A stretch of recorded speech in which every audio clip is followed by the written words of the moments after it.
Do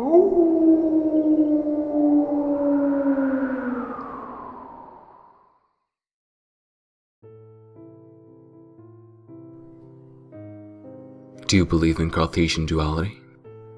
Cartesian... what? That consciousness is not caused by physical processes, but by something else. Some sort of soul, if you will. I guess not. Well, then, I guess I shouldn't... Hey, you promised. Okay, but don't say I didn't warn you. There's a famous thought experiment that goes like this. In the future, a teleportation device has been invented. It works by creating a perfect copy of whatever is put into it at the receiving end, and then destroying the original at the sending end. If you use the machine to travel to Hawaii or something, what comes out will have all of your memories, and behave exactly like you. It would be impossible for anyone to tell the difference. Now, the question is whether this is you or not. In other words, would you be willing to use this machine? If the thing that comes out is a perfect replica of me, I don't see why not. Really? Doesn't your body at the sending end get destroyed though? Well, my body gets slowly replaced piece by piece every few years anyway. If what comes out is exactly like me for all practical purposes, then there's no reason to think that it isn't me.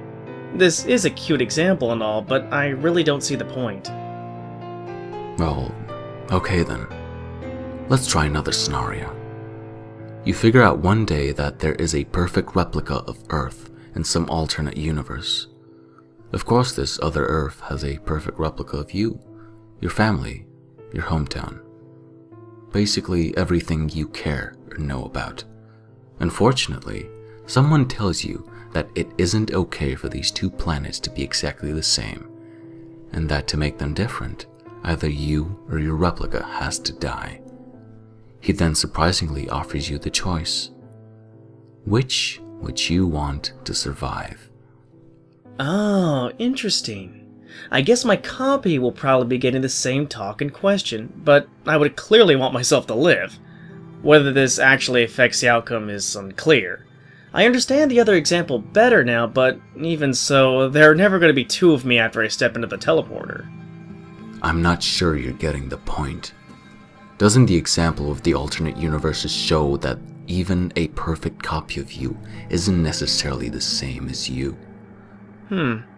I guess. There's still no reason to think that what comes out of the receiving end isn't me, though. Well, let's go back to the point about there being two of you. Imagine if the teleporters sometimes develop problems and destroy the sending end copy seconds to minutes after the receiving end copy was created. Now, which one is you? Ah, so in this situation, the sending end copy is me. Oh, and the machine would basically be killing me. But it seems so artificial for whether the receiving end copy is actually me to depend on the specific timing of things. Therefore, I guess I would definitely never want to use such a machine. Right. Wait, the scariest part about this is that if for whatever reason I did teleport, the me that comes out the other end would have all my memories, and therefore remember going through the teleportation machine safely. Oh, would actually think that teleportation is a good idea. Yeah, you can imagine some poor sucker thinks he's gone through thousands of safe teleportations, not realizing his experience only started at the end of the last one, and that he just has a bunch of fake memories of all the previous copies of himself. Wow, that's sort of terrible. Anyway, so now that we are on the same page about that... Wait a second. Suddenly my consciousness is tied up to the fixed physical elements of my current body. Why isn't that silly for the reasons I was talking about before? Oh, so here it helps to think of your consciousness as some sort of instance of some complicated process run using the bits and pieces that make up your body.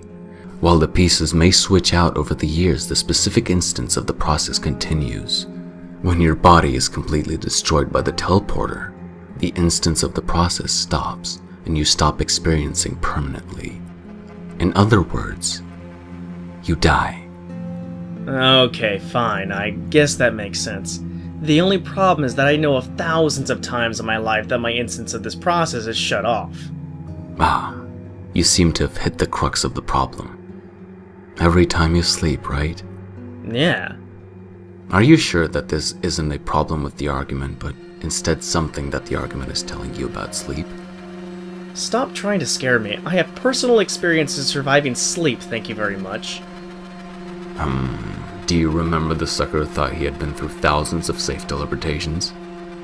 Another instance of the process, drawing on the same intact pool of memories, does start when you wake up after all.